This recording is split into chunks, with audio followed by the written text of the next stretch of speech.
বলে যে খাবারের মান ভালো না, বিভিন্ন ধরনের অভিযোগ তুলে, আপনি তাদের জন্য কি বলবেন? আমি না একটু আগে হ্যাঁ, কইলাম আপনি একটু ইয়া করে বলেন। খান সব সময় গিয়া বারাম গেল হ্যাঁ। 6 তলার উপরে। আর আপনি যদি আইজা ফুটপাতে আয়া বইয়েন এটা আপনার মজা লাগবে। আপনি খান মনে করেন 100 টাকা কেজি চাই, আমি আনি 2 টাকা কেজি কম 2 টাকা কেজি চাই।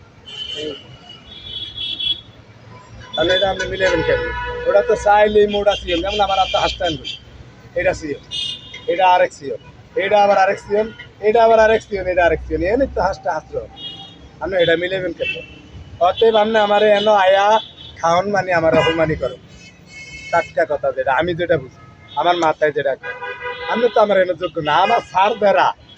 আমার স্যার যারা হ্যাগোর লিখে ভাগ করে, আন্নের লিখে স্যার লিখে ভাগ করি না, কি লিখে আন্নেটা অন্য জায়গায় ভাগ করে, পরিবেশও হ্যাঁ না এরকম।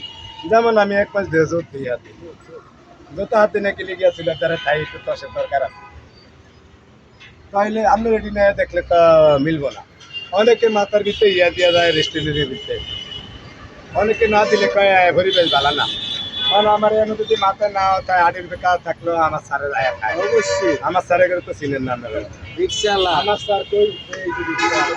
এই যে আমার রিকশাওয়ালা, স্যার, এই যে আমার স্যার, এই যে রিকশা আমার স্যার। আপনি সরকারি চাকরি করেন, বড় পোস্টে আছেন, আমার কিছু যায় না। আপনি হয়েছেন গিয়া স্যার যারা আপনার লগে কাম করে হয়ে গো স্যার। যেমন লেবার ফাংশন হদ্দার কয় কারে, যে 20 জন চালায় এরে কয় হদ্দার, 20 জনের লগের একজনের কয় না হদ্দার। তা আমি ভাগ করি আমার এই স্যারে করলে যা, কারণ আপনি যদি আইয়া বইয়েন খাইতে খাইয়া যদি আমার বদনাম করেন, এটা কি আমার করার ইচ্ছে হচ্ছে? এটা আমার কপালে তো, আমি তো এটা কেউ দোষ দিব না।